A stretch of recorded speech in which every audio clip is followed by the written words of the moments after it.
So now we are going to transition to our double feature deep dive for the month, because we just thought this was interesting enough that we're going to kind of spend the majority of our time on it.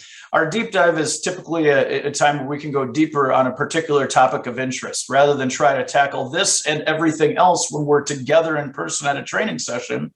This allows us to spend more time without overloading you or just overwhelming you, frankly. So as the weather gets nicer, as I said, the weather gets nicer, and COVID is at least in a downward trend at the moment. More clubs are back thinking about fundraisers. So today, we thought it would be good to focus on fundraising. And Amber, do you want to tell everybody a little bit on how this is going to work today? Absolutely. And I wanted to mention, Patrick did want to be here today, guys. He's actually having like real technical difficulties, like no electricity at the house right now. So there's no Wi-Fi. So he couldn't join us, but he was going to be here to help us kind of do this fun interview style. So the way it's going to work is we're going to have a conversation about principles of effective fundraising. I'm going to ask Kyle the questions, and he's going to give us some great insights and feedback on how to maximize the effectiveness of club fundraisers. And then we're going to switch seats, and Kyle's going to ask me questions about promoting your fundraisers. That's going to be our format for today. Again, if you have any questions, please type them into the chat, and I'm going to be monitoring that, and we'll get them asked as we go along. All right, Kyle, you ready? I'm sure. All right. We'll go there. So a lot of people in the region have heard your story and heard rumors of this amazing fundraiser you guys do at the club. It's the Lakefront Music Fest. But what other fundraisers have you been involved with? Well, other than the Music Fest, which has been 11 years worth and has raised several $1 million at this point, our club in the past, we did a Valentine's Gala, dinner dance, live auction, silent auction that raised anywhere from $30,000 to $50,000 in most years. Very fun event that we just kind of ran out of gas on at one point. And we also did a bike-a-thon to raise money for DARE, the DARE program in our community, which we did 22 years, I think, of that bike-a-thon, and raised over $600,000 for the DARE program locally over that time as well. And that one was kind of fun because my dad was actually the guy that came up with the idea back when I was in like 6th grade. While we were on a bike ride, he said, "Hey, what if we had a bike-a-thon to raise money for DARE?" And then he ran it for a number of years. And then the last several years before we ended it, I actually got to be in charge of it and kind of helped revitalize it. And I'll talk about that a little bit as one of the examples in the future here. But those types of things, as well as we used to do a club raffle as an additional way to raise money for the club. And then as an assistant governor and district governor, I've been involved with some of the other local clubs and their fundraising events. Farmington Rotary, a town not too far from us, had their own country music festival for a number of years that I got to have kind of an inside look at, as well as a neighboring community here has a taste of their community event, which is very successful, raises $100,000 plus every year. You know what? I realized the way I asked that question did take for granted that everybody does know the big music festival, but we've got a lot of people here from my region that might not know what it is. You want to give us a little bit of that as well? I'm sorry. So back in 2007, I'll make this real short. This is an audible. Yeah, in 2007, we did a club visioning event, and we were talking about what potential fundraisers people may want to see. And two guys from our club said, "Hey, we had this idea to put on a music festival," and it so happened that it became one of the ideas that the club voted on as one of the highest ideas. And at the time, I was our president nominee, and the first event was going to be potentially during my year as president. So the president-elect before me said, "Hey, why don't you help this go along through? So help maneuver it through, board discussions, club discussions, and everything like that." We had the first event in 2010. And then it's grown since then into it was a one-day jazz and blues festival the first 2 years, and it's grown into a 2-day rock and country festival that last year we had about 18,000 people per night. and our gross profit, or our net profit was over $1 million last year. So and it's put on by our club. We utilize the community for volunteers, about 1,300 volunteers, volunteer shifts, I should say. But yeah, just a great community event that I don't want to go too far into that one because that's not the purpose here, and I don't want people intimidated. But yeah, it's a sizable and it's a pretty fun event. I just wanted to make sure. Yeah, I think that's a really great point. You've done some really large ones and also a lot of other type of fundraising. You've also been your district's Rotary Foundation chair. Yeah. Very successful one. Well, it was fun. And I think you take some of those same principles of fundraising that we'll talk about. And we did that for fundraising for the Rotary Foundation. And even during COVID, we set records for annual fund contributions and Polio Plus contributions in our district because of the attention and the energy that we brought to fundraising for the foundation. And we did it through some special fundraising drives that created excitement and awareness, and more people apt to give and to give larger amounts because of what we were, how we were going about that. And we'll talk about that in a second too. So obviously fundraising is important to you and you're very good at it there. We try. What I want to know is in the larger conversation, how it all works together, the fundraising and the membership and the public image and bringing it all together, that bigger role. Can you elaborate on that a little bit?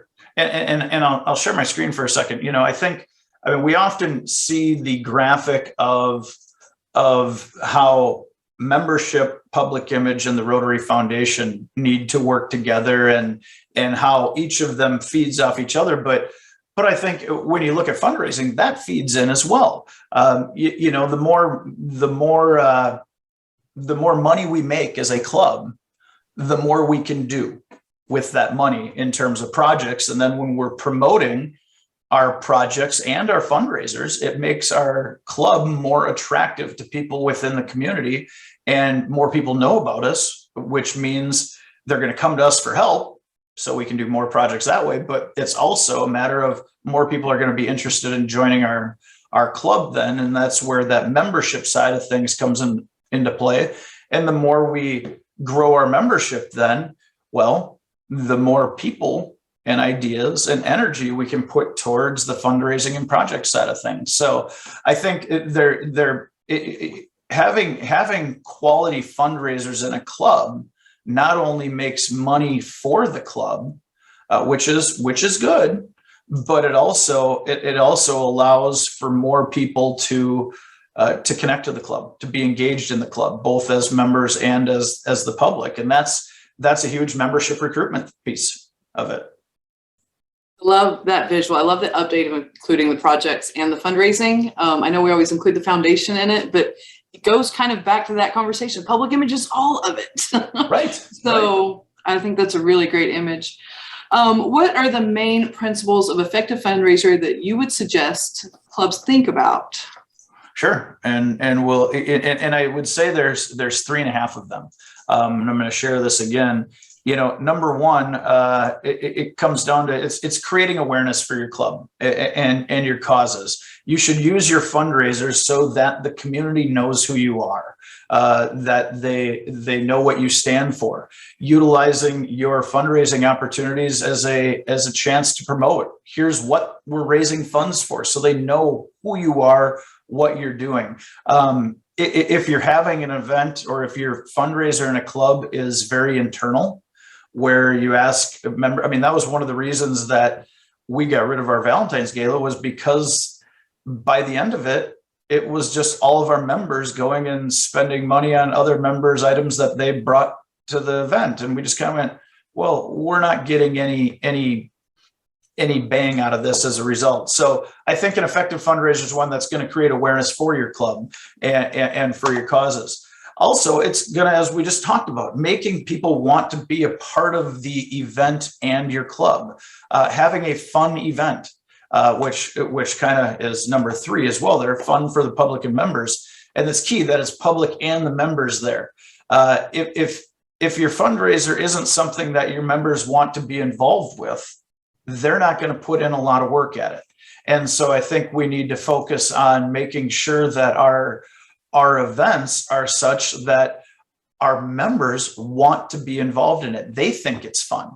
They think putting on the entire event and the planning of it and every part of it is interesting, and they can see the payoff because then they're willing to put in more of their time and effort.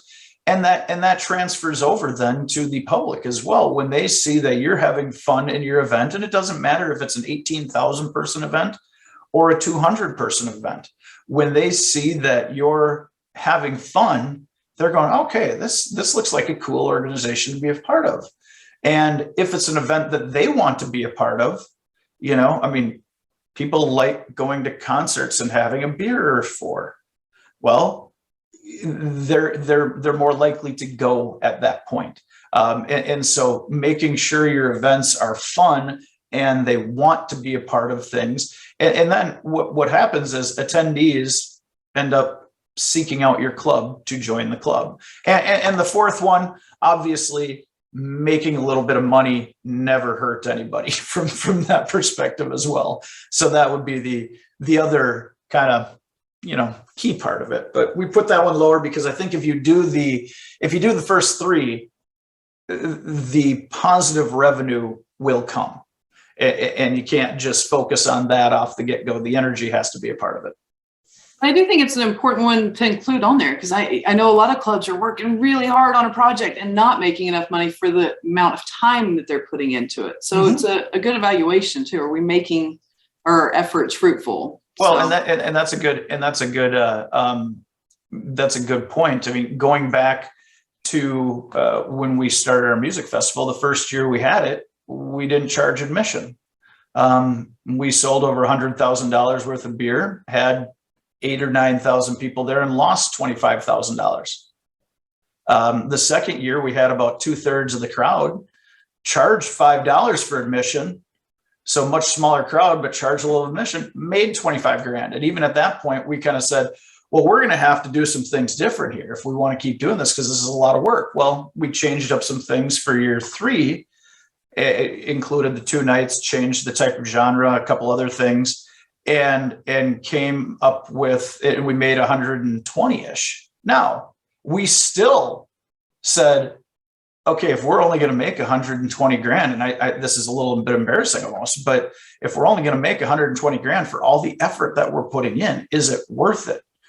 And it became, well, how do we continue to grow this then, and having that plan going forward to make sure that people stayed engaged in it? Because making the right amount of money for the effort is important. And if you're doing a lot of work for very minimal gain, is it time to look at something else?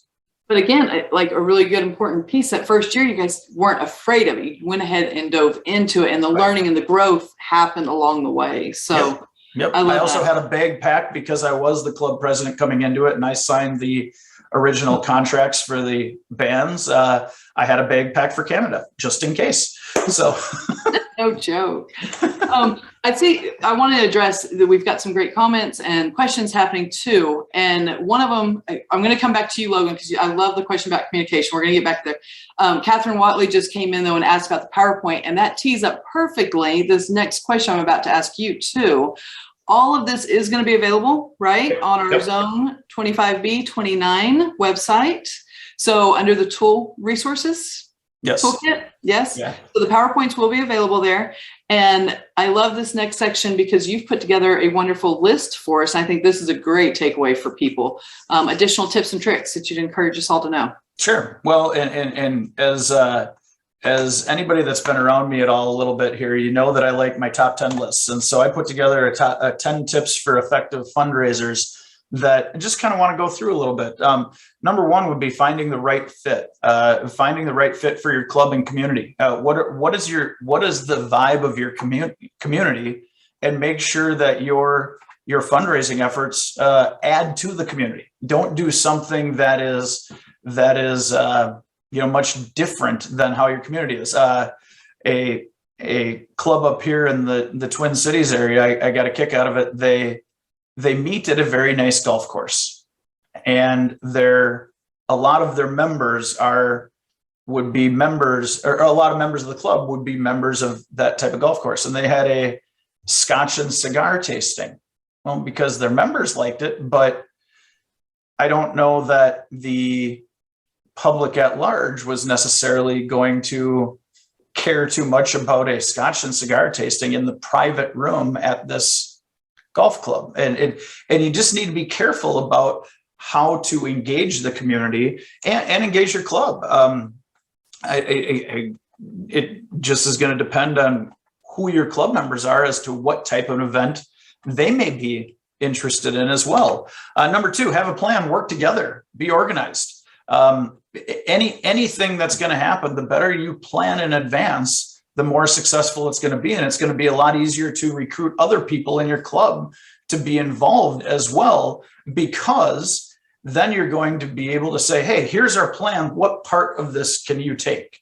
And if everybody's got the goal in mind and know how it's going to work, then it's just everybody working together. And that fits a little bit with number three, is getting club buy-in.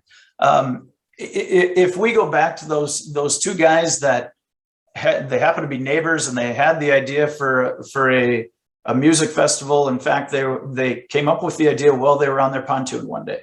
And if there wouldn't have been buy-in from the club, we wouldn't have been able to do that event.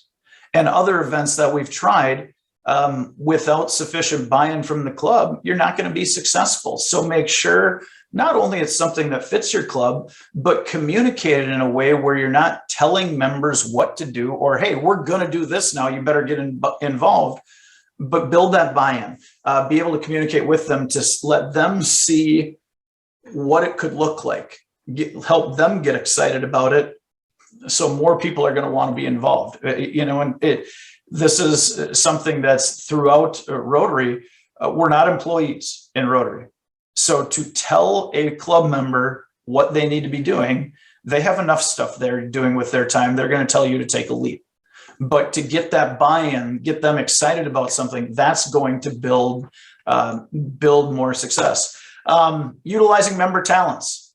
Who does well in your club? And frankly, this could mean something specific, like Amber, even though she has no training on any of this, has gotten really good at putting together the technical side of things on marketing materials and things like that. Well, utilize that. But the other part is, a lot of your members are probably have worked in businesses, run businesses. Well, none of us in our club have any idea how to run a music festival. But when 8 or 10 of us were sitting around a table as a steering committee and looking at it as, how would we make this decision if this was our own business, and looking at it from 8 or 10 different angles, well, we had enough business acumen and skills and talent to make sure we were coming up with the right idea. And that those things all transfer over. And it's not just, well, we don't know anybody that knows how to do this particular thing.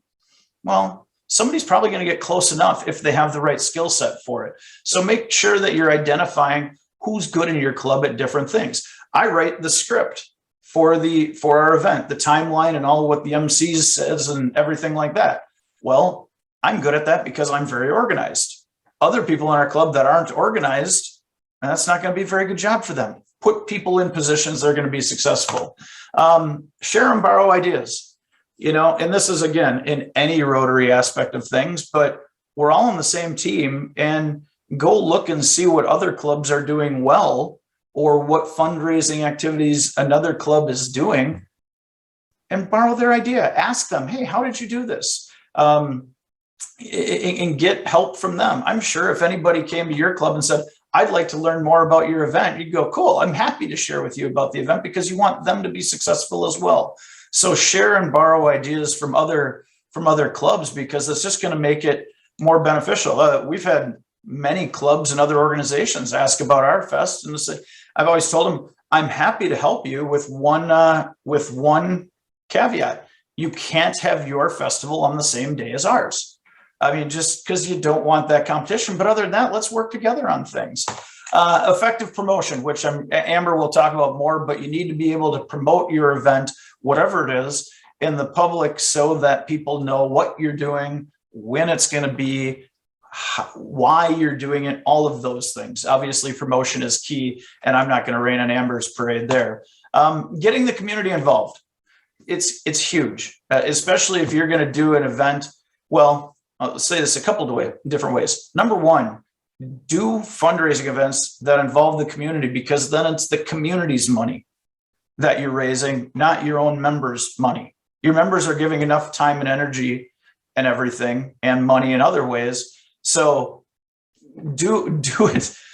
Let people come and bring money in. But in order to do that, you need to get community buy-in, and you need to involve the community in different ways. And a great way to do that's through partnerships.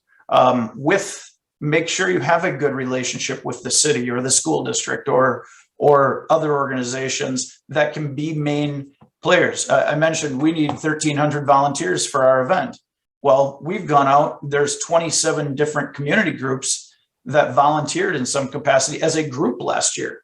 And we set it up so depending on the shifts you're working, we will make a donation back to your organization. 27 groups, 6 of them were other Rotary clubs.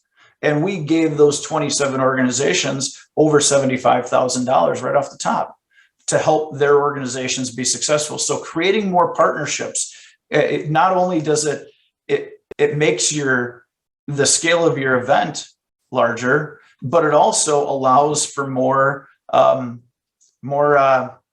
labor on the ground. And then it's okay to grow. It doesn't need to be a finished product day one. I mentioned first year we lost 25 grand. Well, we knew that we were going to have to grow over time. That's just the way it works. No event is going to be perfect day one, and you need to keep looking at, okay, how can we make this better? And it's okay if it didn't meet the end goal you had year one. It's that saying, perfection is the enemy of progress. See, as long as you're going the right direction, keep going that direction. And I think a key part of that too, leadership versus management. Make sure you're leading the event, not managing the event. That Dare Bike-a-thon, my dad was in charge of it for a number of years. We raised $30,000 to $40,000 each year. Another person took over after a while and started managing it rather than leading it, trying to limit the amount of time it took our club members to be involved, and didn't come up with any new ideas or anything, just kept trying to run it back. Well, the second we say, okay, cool, we did a good job, let's do it again next year. Now, how do we make it easier and more efficient? Because that's the way we all think about things. Well, the first thing we lose there is the energy. And without that energy, you're going to go downhill. And the year before, another guy and I took it over, we got down to, we raised $13,000. We took it back over, re-energized it, rebranded it, made $45,000. We were over 40 the next 5 years. Those were the 5 best years we'd had in the event, and it almost died before that. It's leadership, getting that energy, getting people excited about things, conveying that. That's what people want to be a part of. If you're just managing it without that energy, it's not going to be as successful. And that comes down to, like everything, it's having fun. If you're having fun with an event, you can imagine with an 18,000 person music event, how many committee meetings we have. Well, most of them are held at bars with those committees. You're getting to know each other. Yeah, do they take a little bit longer than they usually would? Sure. But we're getting to know each other. We've become friends. Now we want to be around each other because it's fun. And then we can celebrate at the end when we're sitting there and we got 18,000 people going, wow, we did this again. Holy cow. It's cool. Make sure you're having fun along the way and you're celebrating as well. So those are the top 10 tips that I would give you. And yeah, we will be sending this out afterwards as well. So Amber. Excellent. I love it. And I think that kind of circled in some partnerships, and Lynn had brought up a really good point in here in the chat section that was going on during that. But plugging into other people's as well. And you kind of said that about mixing in with other already established fundraisers. So I think that's a good point. Before we transition though, I did want to take on Logan's question. Is that okay? Can I go ahead and jump in here on this one? in the post? Sure. You might not have seen it yet, but yeah, I had copy and pasted it, but I hadn't actually read it. So go for it. And it's a good time to go ahead and take this one on. Public image within our club, I think, has suffered. People miss things because of communication. I think this is a big problem a lot of clubs are having, is how to effectively communicate with each other.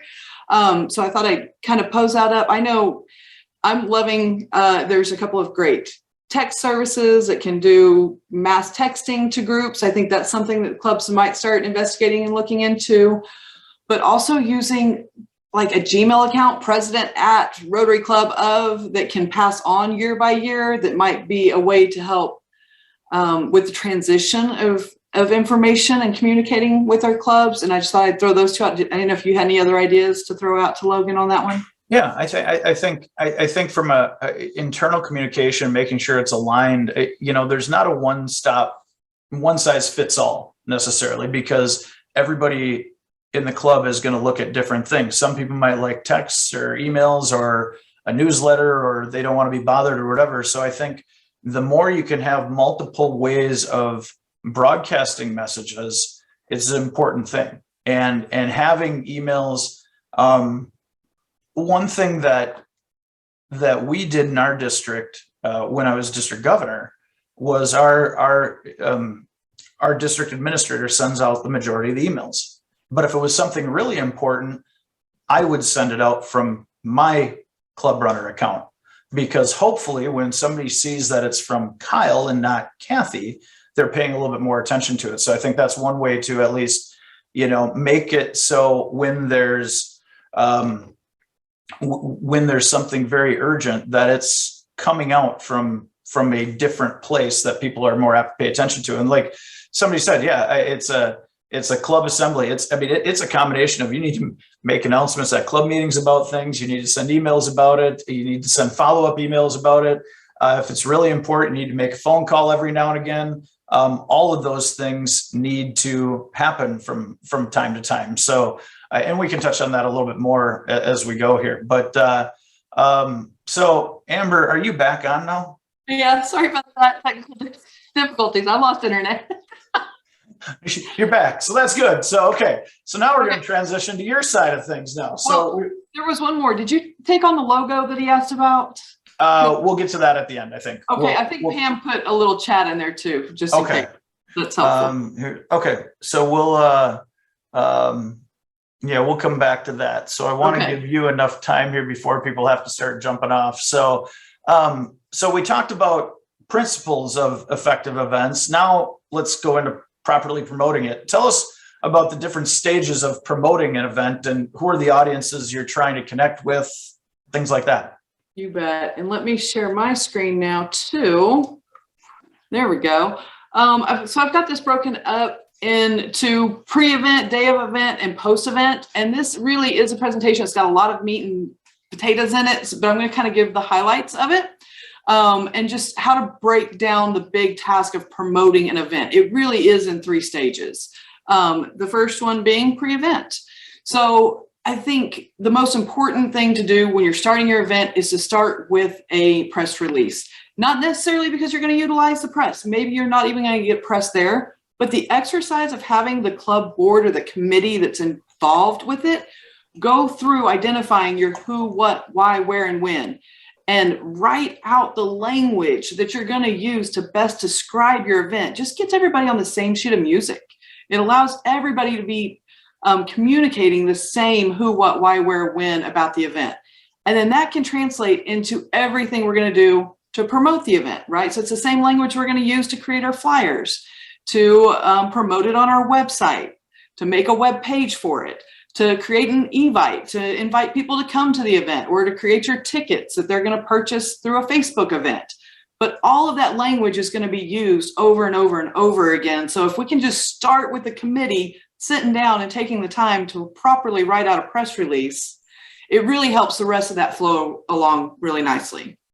Does that make sense? I'm watching for heads. Okay.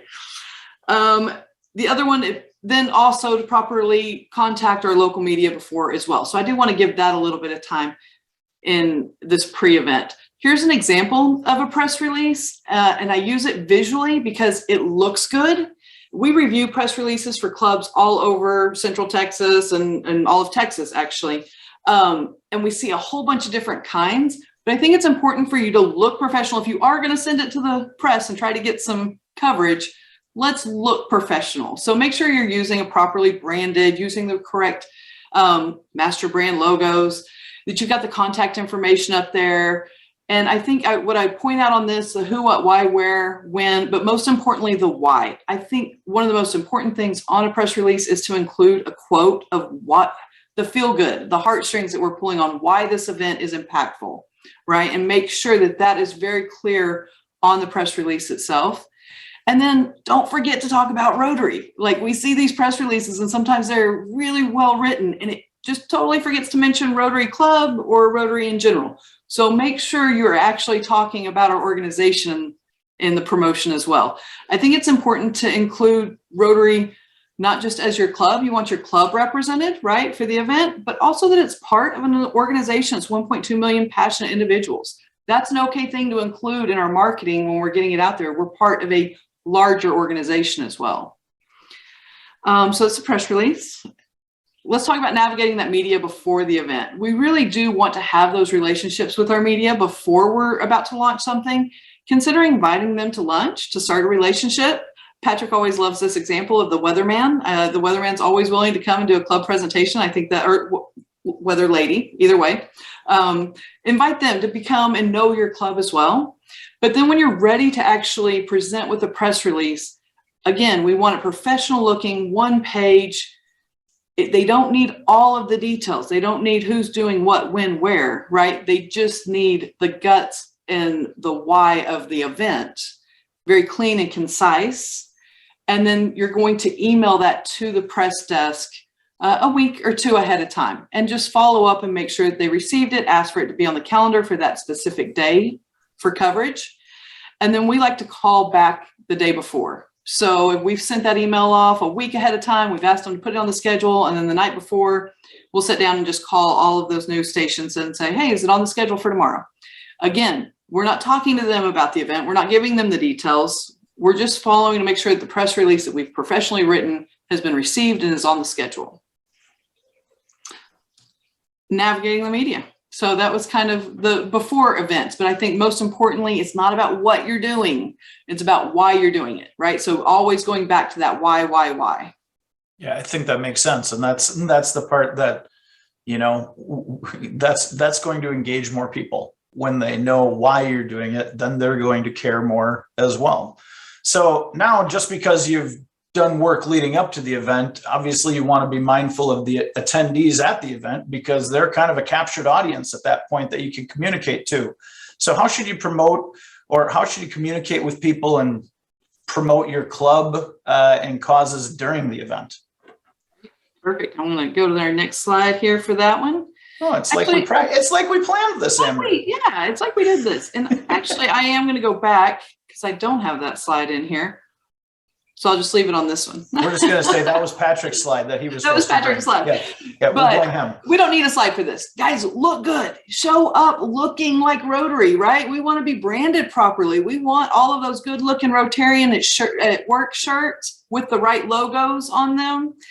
We want some great brochures to hand out that people can grab. Paper is great at events. We want them to walk away with a little beautiful branded rack card that says all about Rotary International on the front and what they're a part of, and on the back tells all about your specific club, when you meet, where you meet, how much your lunch is, right? All the details that they can walk away from that event and go, oh yeah, I had a really good time at that. So making sure we have good paper products to hand out to folks and that we're all looking good and we're taking action photos throughout the event, right? So none of the, we're standing around with our arms around each other, presenting a check, not those photos. We're taking the photos of us actually working and serving together and having a good time, having fun and being in action. So getting all of those great photos throughout the event as well. Oh, and then there is some interacting with the media on the day of the event. So I did want to give this one to you as well. On the day of event, if you are fortunate enough to have the media show up, your press release worked and they actually showed up to cover you, you want to make sure that you've got somebody assigned to them to walk with the media person the entire time. That's not the club president. It's not the people doing the service projects. That's somebody dedicated to making sure the media is getting the story and knows where things are going on at. Okay, they want to be able to point out, hey, this is the hook. This is who you're going to interview here in a little bit. That interview person, that's your on-camera person, that might be your club president or your committee chair. They need to have their talking points ready. They need to be ready to speak on camera. So let them know ahead of time. Give them some good talking points about Rotary being the #1 service organization on the planet and what all is going on in this amazing project that they're doing today. And let them be prepared to speak on camera and echo those points of the press release, the who, what, why, where, when. And then make sure we're representing Rotary in your specific club. So that's the day of. Yeah, and that makes sense. And you were talking about, who's going to speak to the media and such. That kind of goes back to utilizing members' talents the right way, because some people probably you don't want them there because either they're not going to provide energy when they're speaking, or they're not quick on the feet to, what is that person going to ask? You want to make sure the narrative is being controlled as much as possible there. Absolutely. So now the event's been a success. You had a lot of people there because you promoted well beforehand. You got the response you were looking for during because of all the things you were doing then. So afterwards, what should you focus on then? It's not over. We're exhausted. We're tired. We've blood, sweat, and tears for 2 weeks getting ready for it. And we think it's over, and it's not over. We want to make sure that we're following up and doing a couple of cleanup activities after the event as well. One of the most important ones is, again, if we did have press there, you want to make sure that that person that showed up, that you get their business card and you give them one of yours and you exchange for a follow-up email to get the reciprocal link to that coverage.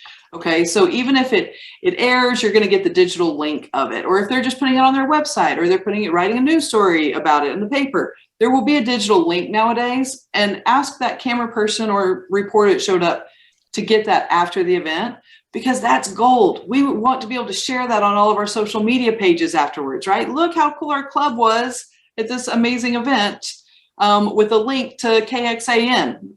That's really great search engine optimization, that SEO, because that link is going to go back to a big website with a lot of traffic.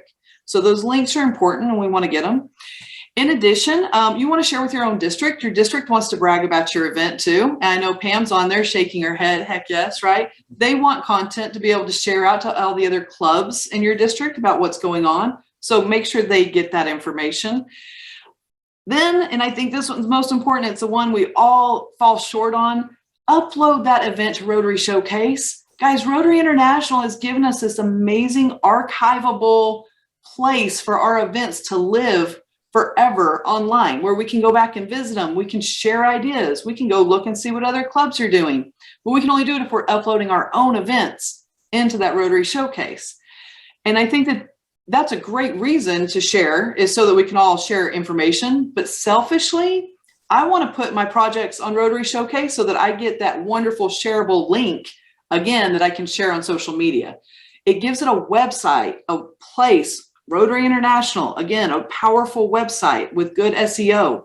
It gives our projects a place to live on that we can then share on our social media pages. So I think selfishly, there's some good reasons to put our projects in a Rotary Showcase as well. And then follow up with that same press release, or maybe even a post press release, just recapping what you did with those great fun action, high quality photos that you took throughout the event, and send those to some of the newspapers that are around. They love covering after events, and you can write it for them, send them the photos and the press release, and they'll just throw it in the newspaper for you. So follow up afterwards as well. Perfect. And that's I think that what I've got. Yeah, absolutely. Thanks. And now, so we've covered the before, during, after. Anything else to touch on from your end at all, Amber? No, I think that's it. I want to make sure we have time for Q&A. Yeah, absolutely. Well, we'll have some time here in just a second. Yeah. So, and before we do open it up, reminder that registration's open for the next 3 webinars as well. And I'll put the links back in the chat box here again in a second, and they'll be sent out during the recap of this meeting too.